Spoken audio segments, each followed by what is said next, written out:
Hello दोस्तों, सभी का स्वागत है सिंपल बीएन बीपीएससी में। हमने 1 से लेकर 15 तक जो है सीडीपी के प्रश्न को कर लिए थे। यदि आप इस सीटेट की तैयारी कर रहे हैं तो आपके लिए जो है सीडीपी के ये महत्वपूर्ण प्रश्नोत्तर है और चैनल को जरूर सब्सक्राइब कर लें। इसमें जो है आपकी सीटेट की पूरी तैयारी कराई जाती है। शुरू करते हैं आज का वीडियो। हमारा प्रश्न है, एक शिक्षिका अपने कक्षा के प्रतिभाशाली बच्चों की योग्यताओं, पोटेंशियल की उपलब्धि चाहती है। अपने उद्देश्य की प्राप्ति के लिए उसे निम्नलिखित में से क्या नहीं करना चाहिए। क्वेश्चन को आप ध्यान से पढ़िएगा। इसमें बोला गया है कि क्या जो है शिक्षिका को नहीं करना है, ये पूछा गया है। बहुत सारे बच्चे कंफ्यूज हो जाते हैं और नहीं पॉजिटिव आंसर करके आ जाते हैं, तो ऐसे में उनका आंसर रॉन्ग हो जाता है। देखिए आपके ऑप्शंस हैं, तनाव को नियंत्रित करना सिखाना। यदि कोई शिक्षिका जो है चाहती है अपने बच्चों की योग्यताओं की उपलब्धि चाहती है, तो ऐसे में जो है उनको तनाव को नियंत्रित करना सिखाना चाहिए, ये सही है। और देखिए उनकी सृजनात्मकता को समृद्ध करने के लिए उन्हें चुनौती देना, ये भी सही है। गैर शैक्षणिक गतिविधियों में आनंद लेना सिखाना, ये भी जरूरी है। तभी जाके जो है वो जो है योग्यता को अपनी बढ़ा पाएंगे। लेकिन देखिए उन्हें जो है विशेष ध्यान के लिए उन्हें उनके समकक्षियों से अलग करना, ये गलत हो जाएगा। इसलिए इसका करेक्ट आंसर हो जाएगा आपका ऑप्शन सेकंड, क्योंकि प्रश्न में जो है क्या नहीं करना चाहिए ये पूछा गया है। करेक्ट आंसर हो जाएगा आपका ऑप्शन सेकंड, विशेष ध्यान के लिए उन्हें उनके समकक्षियों से अलग करना, ये करेक्ट आंसर है। नेक्स्ट क्वेश्चन है, छोटे शिक्षार्थियों में निम्नलिखित में से कौन सा लक्षण पठन कठिनाई का नहीं है। यानी कि पठन कठिनाई में क्या जो है लक्षण नहीं आती है छोटे शिक्षार्थियों में, ये पूछा गया है। प्रश्न देखिए, माफ कीजिएगा, ऑप्शन देखिए, पठन गति और प्रभाव में कठिनाई, शब्दों और विचारों को समझने में कठिनाई, सुसंगत वर्तनी में कठिनाई, वर्ण और शब्द पहचान में कठिनाई। तो देखिए छोटे बच्चों में जो है क्या होता है कि वो जब पढ़ते हैं तो शब्दों और विचारों को समझने में कठिनाई उनको उतना नहीं होती है, माफ कीजिएगा होती है। सुसंगत वर्तनी में कठिनाई होती है और वर्तनी अशुद्धि होती है, और उसी तरह जो है वर्ण और शब्द पहचानने में भी कठिनाई होती है। लेकिन जो है उनका जो है पठन गति और प्रभाव में कठिनाई ये छोटे बच्चों का शिक्षार्थी में नहीं होती है। इसलिए करेक्ट आंसर आपका हो जाएगा ऑप्शन 1। ठीक है, ऑप्शन 1 आपका करेक्ट आंसर हो जाएगा। अगला प्रश्न देखते हैं, निम्नलिखित में से कौन सी विशेषता आंतरिक रूप से अभिप्रेरित बच्चों के लिए सही नहीं है। आपके ऑप्शंस है, निम्नलिखित में से कौन सी विशेषता आंतरिक रूप से अभिप्रेरित बच्चों के लिए सही नहीं है, पूछा गया है। उन्हें कार्य में आनंद आता है, वे कार्य करते समय उच्च स्तर की ऊर्जा प्रदर्शित करते हैं, वे चुनौती भरे कार्य को पसंद करते हैं, वे हमेशा सफल होते हैं। देखिए हमेशा कोई सफल नहीं होता है, इसलिए करेक्ट आंसर हो जाएगा आपका ऑप्शन डी, क्योंकि इसमें पूछा गया है आंतरिक रूप से अभिप्रेरित बच्चे जो होते हैं उनके लिए कौन सी विशेषता नहीं है पूछा गया है, इसी कारण से जो है वो हमेशा सफल होते हैं। ये करेक्ट आंसर इसका हो जाएगा ऑप्शन 4 जो है सही है। अगला प्रश्न है, शिक्षार्थियों को आत्मनियमन की ओर संकेत करता है। शिक्षार्थियों का आत्मनियमन की ओर संकेत करता है। विद्यार्थियों के व्यवहार के लिए विनिमय बनाना, विद्यार्थी निकाय द्वारा बनाए गए नियम विनिमय, स्व अनुशासन और नियंत्रण, अपने सीखने का स्वयं पर्यवेक्षण की उनकी योग्यताएं। तो देखिए इसका जो है आपका करेक्ट आंसर हो जाएगा ऑप्शन डी। आत्मनियमन का अर्थ हुआ कि अपने सीखने का स्वयं पर्यवेक्षण करने की उनकी योग्यता को जो है आत्मनियमन कहा जाता है, इसलिए करेक्ट आंसर आपका हो जाएगा ऑप्शन 4। अगला देखते हैं, निम्नलिखित में से किस कथन को सीखने के लक्षण के रूप में नहीं माना जा सकता। सीखने के लक्षण के रूप में जो है नहीं माना जा सकता है। बोला गया है सीखना कुछ ऐसी चीज है जो कुछ अनुभवों के परिणाम स्वरूप घटित होती है। व्यवहार का अध्ययन सीखना है।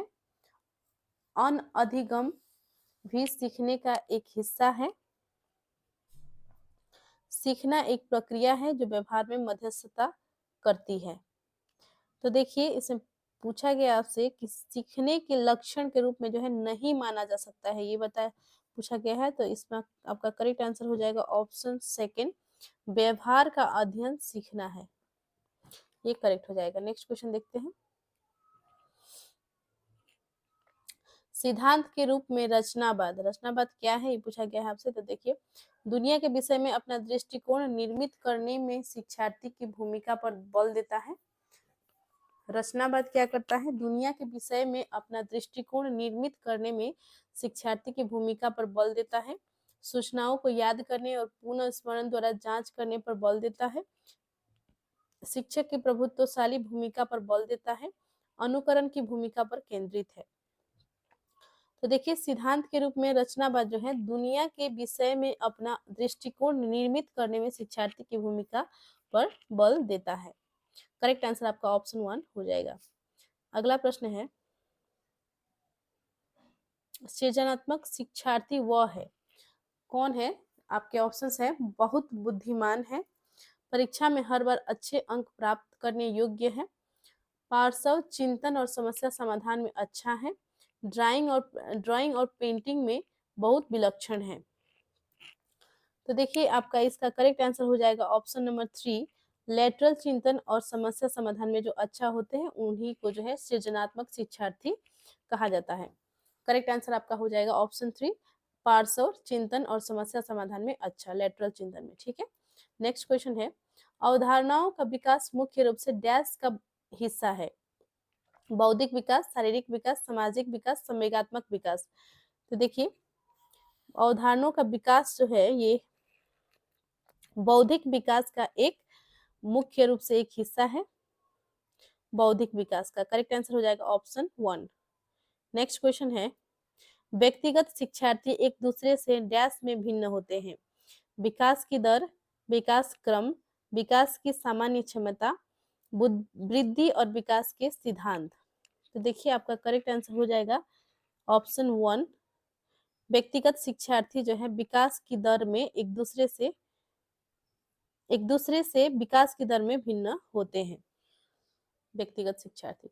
नेक्स्ट क्वेश्चन है,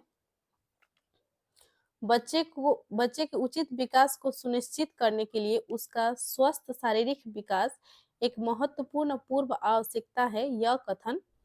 देखिए, बच्चे का विकास का बात हो रही है यहाँ पे, डेवलपमेंट का।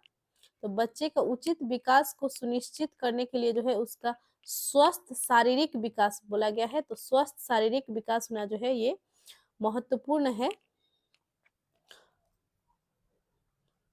ये कथन जो है क्या है आपको बतानी है। आपके ऑप्शन से गलत हो सकता है क्योंकि विकास नितांत व्यक्तिगत मामला है। सही है क्योंकि विकास क्रम में शारीरिक विकास सबसे पहले स्थान पर आता है। सही है क्योंकि शारीरिक विकास विकास के अन्य पक्षों के साथ अंत संबंधित है। गलत है क्योंकि शारीरिक विकास विकास के अन्य पक्षों को किसी भी प्रकार से प्रभावित नहीं करता। तो देखिए, इसका आपका करेक्ट आंसर जो होगा ऑप्शन 3 हो जाएगा। सही है क्योंकि शारीरिक विकास विकास के अन्य पक्षों के साथ अंत संबंधित है। करेक्ट आंसर आपका हो जाएगा ऑप्शन 3।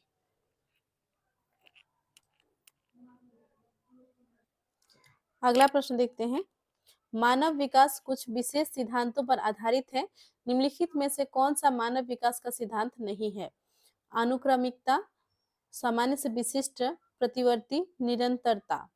तो देखिए, मानव विकास जो है कुछ विशेष सिद्धांतों पर आधारित है और मानव विकास का सिद्धांत जो है वो प्रतिवर्ती सिद्धांत जो है मानव विकास का सिद्धांत नहीं है।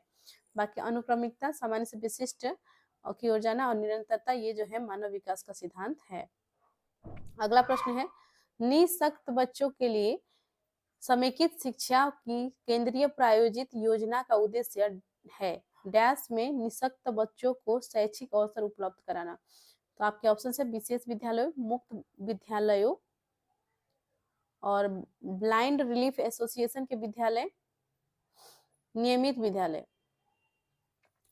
तो देखिए, ये जो है जो बच्चे हैं निःशक्त बच्चे हैं इनको जो है समेकित शिक्षा का केंद्रीय योजना जो है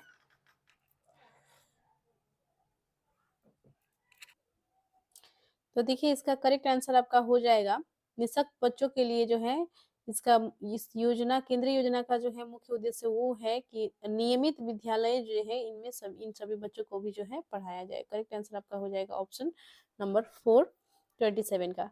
अगला प्रश्न देखते हैं। निम्नलिखित में से कौन सा कथन सीखने के विषय में सही है?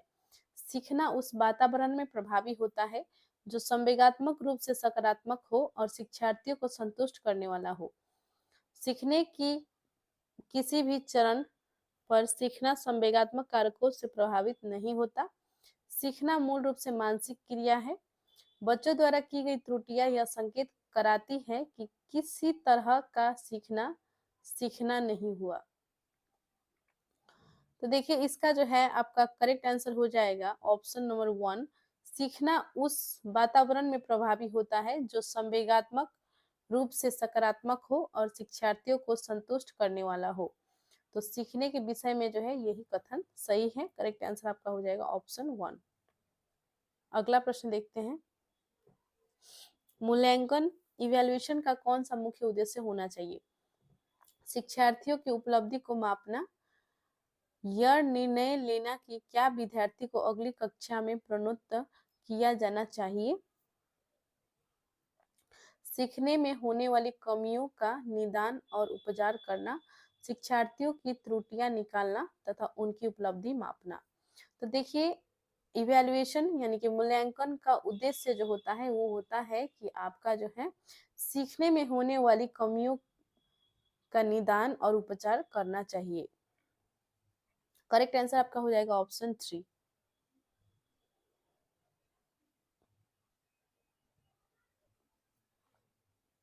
अगला प्रश्न है, शिक्षार्थी जो पहले सीख चुके हैं उसकी पुनरावृत्ति और प्रत्यास्मरण में शिक्षार्थियों की मदद करना महत्वपूर्ण है, क्योंकि नई जानकारी को पूर्व जानकारी से जोड़ना सीखने को समृद्ध बनाता है। पूर्व पाठों को दोहराने का यह एक प्रभावी तरीका है। यह शिक्षार्थियों को स्मृति को बढ़ाता है जिससे सीखना सुदृढ़ होता है। यह किसी भी कक्षा अनुदेशन के लिए एक सुविधाजनक शुरुआत है। तो देखिए आपका इसका करेक्ट आंसर हो जाएगा ऑप्शन नंबर 1। नई जानकारी को लिए जो शिक्षार्थी जो पहले सीख चुके हैं उसका उन्हें याद कराना, पुनरावृत्ति या प्रत्यास्मरण कराना जो है महत्वपूर्ण इसीलिए हो जाता है ताकि नई जानकारियों को जो है पूर्व जानकारी से जोड़ना सीखने को समृद्ध बनाता है। करेक्ट आंसर आपका हो जाएगा ऑप्शन नंबर 130 का। इस वीडियो में इतने ही प्रश्न करेंगे हम। अगले वीडियो में जो है सीडीपी से संबंधित प्रश्नों को किया जाएगा। और यदि आप जो है पेपर 2 का एसएसटी की तैयारी करना चाहते हैं तो उनके भी जो है वीडियोज अवेलेबल कर दिया गया है।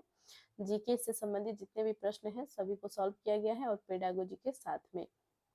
तो चैनल को जरूर सब्सक्राइब करें, लाइक करें, शेयर करें। बहुत बहुत धन्यवाद।